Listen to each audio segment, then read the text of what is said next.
The red pill moment, which this is interesting. Before the cerveza sickness, is that I think that's what you call it on the channel. So before the cerveza sickness hit, Neil and I, we would talk on the podcast and we'd say, all we do is we focus on business. We don't care for politics. We don't care about, all this other stuff. Right. And then right when it hit, I was like, holy crap. Like, I need to know what is going on. I have no idea what's going on right now, because the last time something like this hit, I was just coming into my first job. So now I'm like, okay, I got to prepare. You're constantly seeking growth, and you're constantly seeking how to improve, and then also improve, the world around you. Right. And ultimately at the end of the day, whatever's going on politically, like, that's how you add value to the world, and that's how you become successful.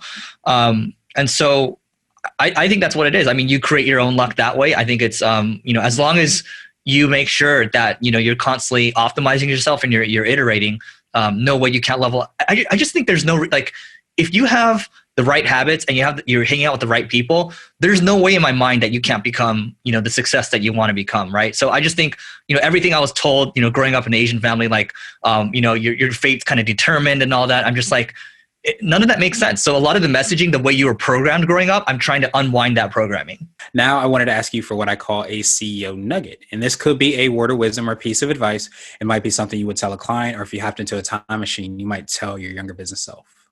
Yeah, I think it's so the Winston Churchill quote that I like is, if you're going through hell, keep going. And I think resilience would be one of the top traits you need, just not even about through business, but through life.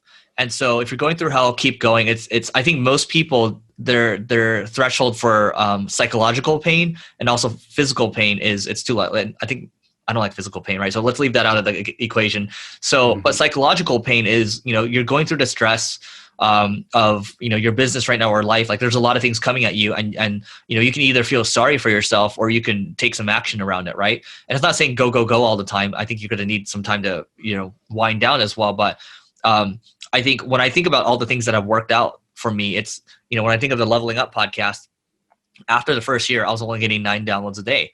And after the second year, only 30 downloads a day. And I was spending, 6-7 hours a week on it while I was trying to save single grain.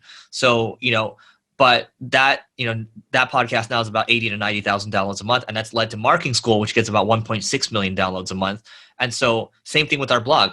When I first took over, 4,000 visits a month. Now we're at 350,000, and that's good. But that actually led to my other blog, which we took from 0 to 5 million visits a month, right? So it's a lot. You got to think of your life as an investment, and you're constantly compounding. And the best investment you can make is in yourself, right? Warren Buffett said that. So you're constantly compounding, you're constantly improving. And late Tony Hsieh said, you're just trying to get 1% better every single day. And I'll use another quote. I just gave 2 quotes. Here's Bill Gates. Most people underestimate what they can do in a decade. They overestimate what they could do in a year. So I think it's just resilience and sticking to it. In the very beginning, when I used to play games, by the way, I would get pretty good, and I was trying to preserve the record more so than trying to get better. So I'd go to like 32-0 or whatever, and then all of a sudden I start losing to higher ranked people, and I just go and make another account, right? But I was playing for the wrong reasons. I think if you play for the right reasons, for me, I was optimizing for learning. You just keep playing that way. I'm optimizing for leveling up. The game will never end, and the resilience is kind of built into that. So that's what I would say. I want to level up. Tell me what to do. Yeah. Oh man, that is a broad one. You weren't like, yeah, so right. I think, man, if we're thinking about leveling up on a daily basis, the late Tony Hsieh of Zappos, Of course. when I read his book, Delivering Happiness, when I was about, it's got to be 22 or so, this one thing stuck with me. All you got to do is just get 1% better every single day, right? Just one step at a time. I think the worst is when, let's say I'm starting out and I compare myself to someone like Elon Musk. It's too overwhelming. Your brain can't get over that, right? So to think about, hey, like, I'm just going to focus on being the best version of myself and getting better every single day, whether it's, I got to create the right habits, the right health habits, the right kind of mindset habits as well. That's how you get there. And that, to me, when people used to talk about mindset and like all this, it sounded like fluff to me, right? I don't need this rah stuff. I just want to execute, right? So that's like when you're younger, you're just like, just let me work. And then you realize all this stuff later when you get a little older. It's like, that's the stuff that matters. And you just got to stay consistent. And the quote that I love is, if you're going through hell, keep going. Winston Churchill, right? So that is a broad answer to your broad question. One thing that's important to me is equal opportunity. So when I think about education, right, some people might say, oh, there needs to be equal outcome at the end of the day. I think that's not the best, because that's going to disincentivize people from working hard. You want everyone to have an equal starting line. So that's something I'm very passionate about.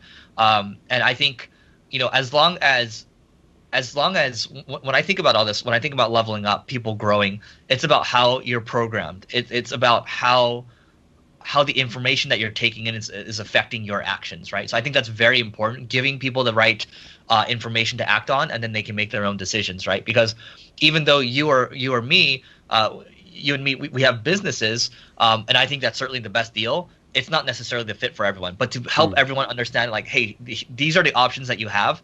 So these are the power-ups that you have in front of you, or these are the armor, the armor and weapons that you have in front of you. You can kind of pick your poison. You want to be a sorcerer, you want to be a barbarian, you want to be like a necromancer, whatever, right? I'm just making things up right now from Diablo.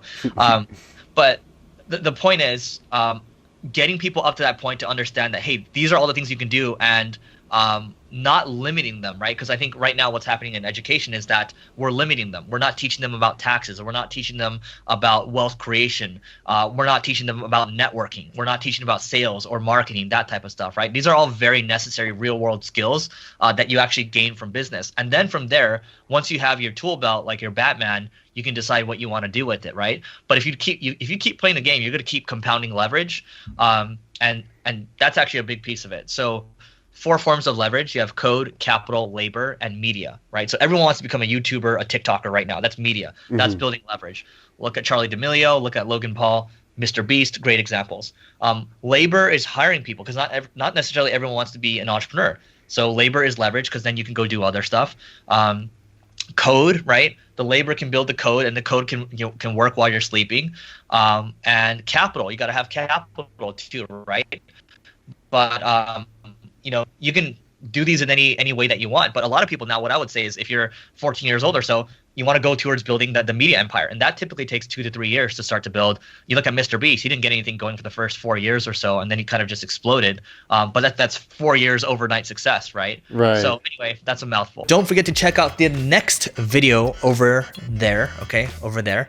And before we go, open a new tab, levelingup.com, to learn more about the book. We may or may not have other goodies tied to this book, all right? Levelingup.com in a new tab. You can check out the next video first in a new tab, and we'll see you later.